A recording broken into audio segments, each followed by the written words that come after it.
I want to talk about today the destruction of Edom. Now, Edom decided they would help King Nebuchadnezzar loot and destroy Jerusalem. So when Nebuchadnezzar came to Jerusalem and laid siege to it, the Edomites decided they'd go help. And so they looted and just made a mess of Jerusalem along with Nebuchadnezzar. Now, this wasn't God's plan. God's plan was a 70-year captivity in Babylon, and then Cyrus the Great was going to free them from Nebuchadnezzar in Babylon, and so they'd have a 70-year captivity. But Edom decided that they would help destroy and loot Jerusalem. And so God was very angry about this. And so I'm going to read to you the book of Obadiah, the minor prophet Obadiah. It's a little short book, and it talks about the destruction of Edom after they helped destroy Jerusalem, and they looted stuff that they weren't supposed to get. So this is the book of Obadiah. The vision of Obadiah. Thus says the Lord God concerning Edom, the Edomites, descendants of Esau. Esau means hairy. It also means red. The hairy-armed, hairy-chested, hairy back, red, Russian bears ended up settling way far north, Volga River, Moscow. And Tubal, Chief Prince Meshach. That means Georgia. That means they settle in Georgia, just south of Moscow. Now this is Obadiah 1. Thus says the Lord God concerning Edom.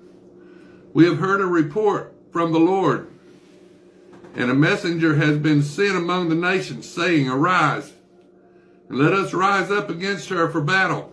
Behold, I will make you small among the nations. You shall be greatly despised. The pride of your heart has deceived you. You who dwell in the clefts of the rock, Mount Seir, whose habitation is high. You who say in your heart, Who will bring me down to the ground? Though you ascend as high as the eagle, and though you set your nest among the stars, from there I will bring you down, says the Lord. If thieves had come to you, if robbers by night, oh how you will be cut off. Will they not have stolen till they had enough? If grape gatherers had come to you, would they not left some gleanings? Oh, how Esau shall be searched out, how his hidden treasures shall be sought after. All the men of your confederacy shall force you to the border. The men at peace with you shall deceive you and prevail against you. Those who eat your bread shall lay a trap for you. No one is aware of it. Will I not in that day, says the Lord, even destroy the wise men from Edom, and understanding from the mountains of Esau? Now Edom wasn't where Jordan is now. It is on the east side and to the south of the Dead Sea, in the mountains. Then you mighty men, O Teman, shall be dismayed, to the end that everyone from the mountains of Esau may be cut off by slaughter. For violence against your brother Jacob, shame cover you, and you shall be cut off forever. In the day that you stood on the other side, in the day that strangers carried captives his forces, when foreigners entered his gates and cast lots for Jerusalem. Even you were as one of them, but you should not have gazed on that day of your brother, in the day of his captivity, nor should you have rejoiced over the children of Judah in the day of their destruction, nor should you have spoken proudly in that day of distress.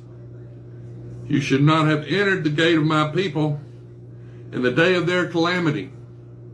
Indeed, you should not have gazed on their affliction in the day of their calamity, nor laid hands on their substance in the day of their calamity. You should not have stood at the crossroads to cut off those among them who escaped, nor should you have delivered up those among them who remained in the day of distress. For the day of the Lord upon all the nations is near. As you have done, it shall be done to you. Your reprisal shall return upon your own head. For as you drank on my holy mountain, so shall all the nations drink continually. Yes, they shall drink and swallow, and they shall be as though they had never been. But on Mount Zion there shall be deliverance, and there shall be holiness. The house of Jacob shall possess their possessions. The house of Jacob shall be a fire, and the house of Joseph a flame. But the house of Esau shall be stubble. They shall kindle them and devour them, and no survivor shall remain in the house of Esau. For the Lord has spoken. The south shall possess the mountains of Esau, and the lowlands shall possess Philistia. And they shall possess the fields of Ephraim, and the fields of Samaria. Benjamin shall possess Gilead, and the captives of the host of the children of Israel shall possess the land of the Canaanites, as far as Zaphareth.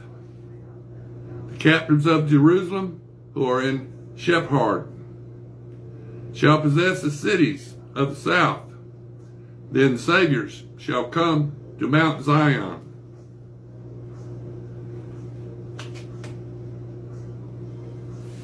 To judge the mountains of Esau, and the kingdom shall be the Lord's.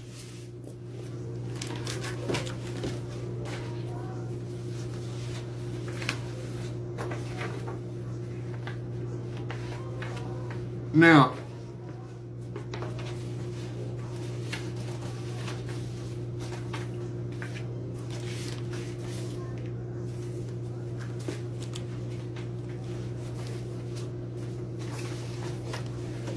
okay, Petra in the Greek means rock, and Petra was the capital city of Edom. And this is where Moses struck the rock for water and didn't give God the benefit of knowing that he was the one that provided the water. And instead of telling everyone that God provided the water, Moses took credit for providing the water, and it cost him a trip into the promised land. Now this is where Moses struck the rock for water. And this is also at Mount Hor, Mount Aaron. This is where Aaron is buried. Now, I want to talk about the Nabatean Arabs. They were a nomadic tribe in Yemen on the incense routes, and they were camel jockeys. The Ishmaelites, descendants of Ishmael, Hagar, the Egyptian handmaid to Sarah. Ishmael was Abraham's first son. And Ishmael had the 12 princes of Arabia, the 12 tribes of Arabia. So Ishmael was the daddy of all the 12 princes of Arabia. And this is the Nabatean Arabs. And they're the ones that went into Edom and destroyed Edom. And they were from Yemen. And Petra was built for giants.